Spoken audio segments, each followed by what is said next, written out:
चोपडा रिशांत नगर येथे घाणीचे साम्राज्य, महिलांनी नगरपालिकेत उपोषणाचा दिला इशारा। चोपडा शहरातील प्रभाग क्रमांक 14 व प्रभाग क्रमांक 15 मधील रिशांत नगर येथील रहिवाशांनी नगरपालिकेच्या निष्क्रियतेविरोधात संताप व्यक्त केला आहे। बोरोले नगर 3च्या बाजूला असलेल्या रिशांत नगर येथील महिलांनी नगरपालिकेला वारंवार अर्ज करून देखील त्यांच्या समस्यांकडे दुर्लक्ष केले जात असल्याचा आरोप महिलांनी केला आहे।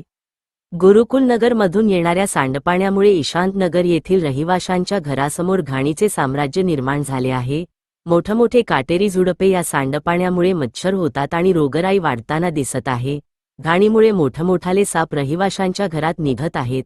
सांडपाणी जेथून निघते त्या मार्गात पाईप फुटलेला असला तरी पाईपची मागणी करून देखील नगरपालिका नवीन पाईप टाकून त्या पाण्याची विल्हेवाट लावत नाही।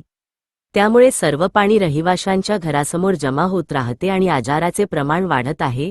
संतप्त महिलांनी इशारा दिला आहे की जर नगरपालिकेने या समस्येवर त्वरित उपाय केला नाही तर कॉलनीतील सर्व महिला नगरपालिकेत उपोषणाला बसतील।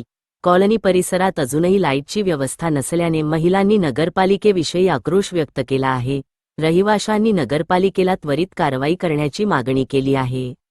जर नगरपालिकेने या समस्येवर त्वरित उपाय केला नाही तर नगरपालिकेसमोर उपोषणाचा इशारा दिला आहे। महाराष्ट्र गौरव न्यूजकरिता मुख्य संपादक विनायक पाटील, चोपडा, जिल्हा जळगाव। रिशांत नगरमध्ये रहिवासी आहे। आम्ही जवळजवळ 7-8 वर्षापासून इथे राहतोय।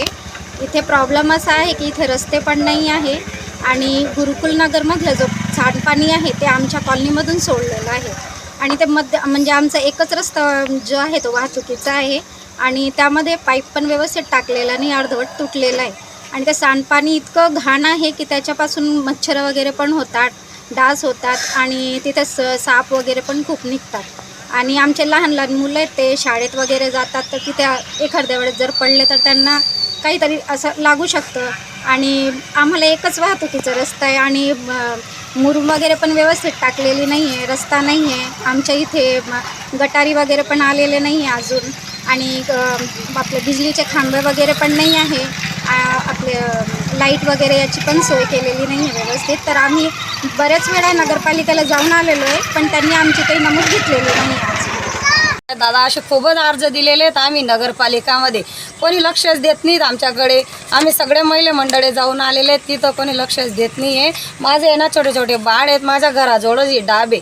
हे जरी आता हे नाही लक्ष दिलं तुम्ही ना आम्ही डायरेक्ट उपोषणाला बसू आणि तुम्ही जरी लक्ष दिलं तर आम्ही तिथं जाऊन येऊ। हे पहा माझ्या घराजवळ माझे लहान लहान बाळ आहेत, त्या डास मच्छर किती येतात, ते खूप आजारी पडतोय माझा बाळ। मोठे मोठे साप निघतात, इथं लक्षच देत नाही। निवडापुरता तुम्ही हो म्हणतात, नंतर आमच्याकडे लक्ष कोणी दिलं नाही। अशा कितीच प्रकारांनी दिलेल्या आहेत मी, पण माझ्याकडे कोणी आलं नाही। निसा एक छोटासा पाईप भेटत नाही मला, किती वेळेस बोलले मी, कोणी लक्षच देत नाही।